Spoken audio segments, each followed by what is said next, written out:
Thank you for taking the time to view our group project. You're now watching Part 2, Theory-Based Evaluation, created by Stephanie Frosch, Keith Ellis, Nakia Reed, and Marsha Johnson.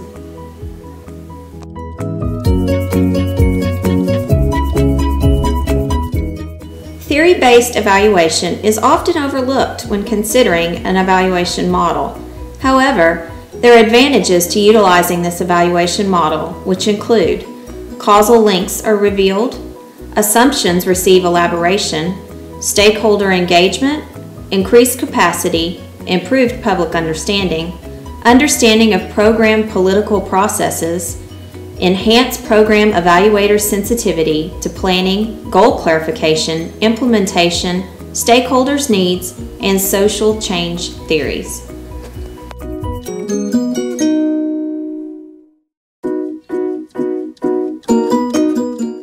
So, if theory-based evaluation is so impressive with a clear list of advantages, why isn't it more widely used in the evaluation community? Well, a few reasons may include that the approaches are ambiguous. When people don't know, they don't try. Practitioners feel incompetent. Evaluators may feel incompetent or lacking skill, knowledge, or training to incorporate theory-based evaluation practices. Finally, approaches may lack convincing evidence. Again, when this is an approach that evaluators find unfamiliar, it may result from the perception that theory-based evaluation is too difficult or not worth the time.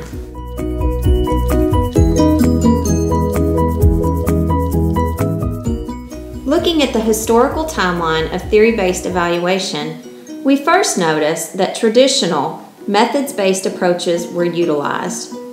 After much use, some evaluators recognized the void in method-only approaches where causal factors were not addressed.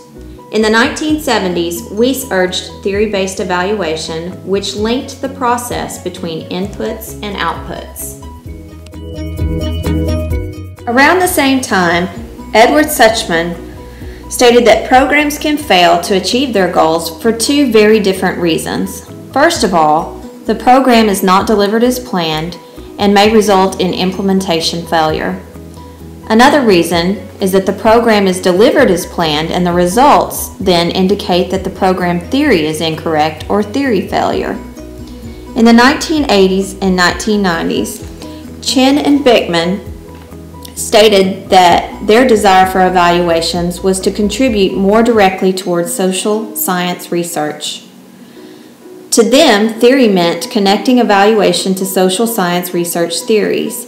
They encouraged evaluators to search the scientific research literature and identify social science theories that were relevant to the program and to use those theories in planning the evaluation. According to Bickman, evaluation results could then contribute to social science knowledge and theory as well as to program decisions.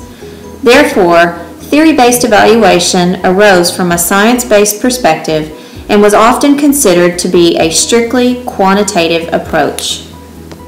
Today, theory-based evaluation is utilized to gain a better understanding of programs.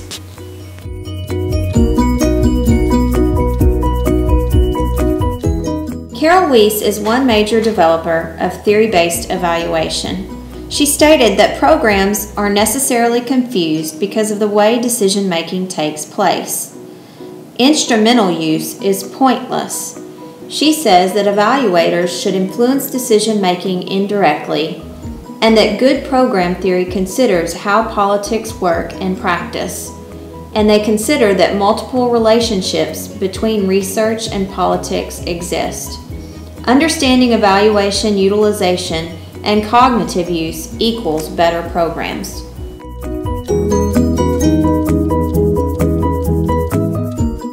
In the 80s and 90s, Chen and Rosie came on the scene, and they acknowledged that the black box, when not addressed, is an empty box.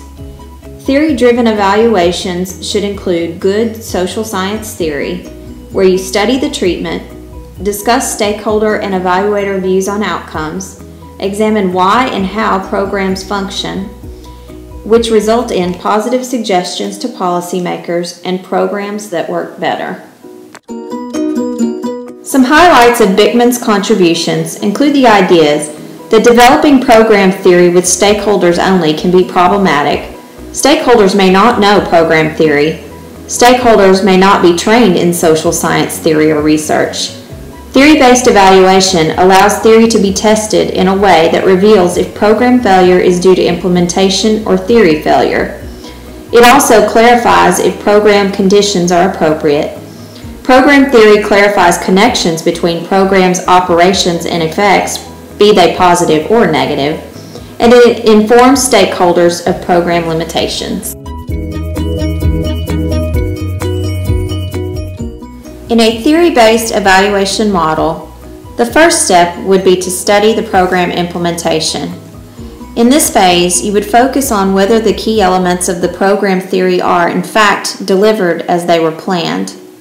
If so, the evaluator can go on to study program outcomes, knowing that this evaluation will be a test of program theory.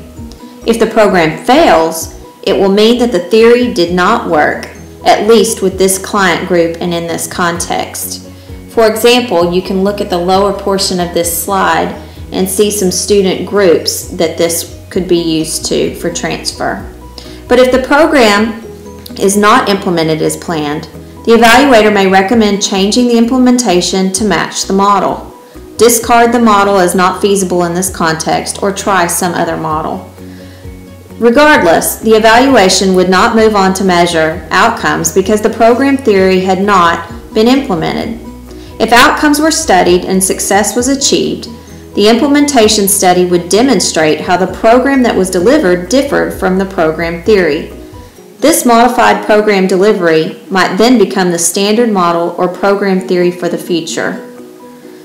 In conclusion, the theory-based or theory-driven approach overcomes some of the failures of the objectives-oriented approach. It provides the evaluator with a way to look inside the black box and better understand what is happening between the time a student or client begins a program and when he or she concludes the program.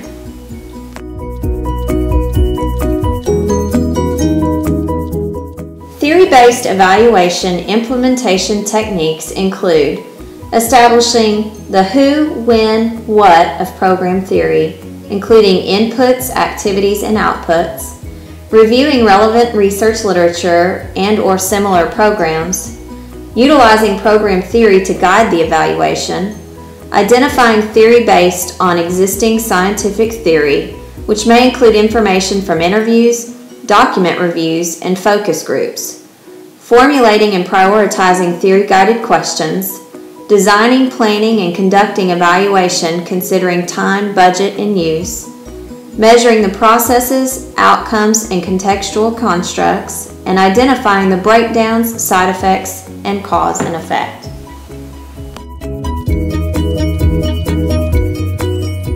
For further reading and information on theory-based evaluation, refer to these references. Thank you for your time.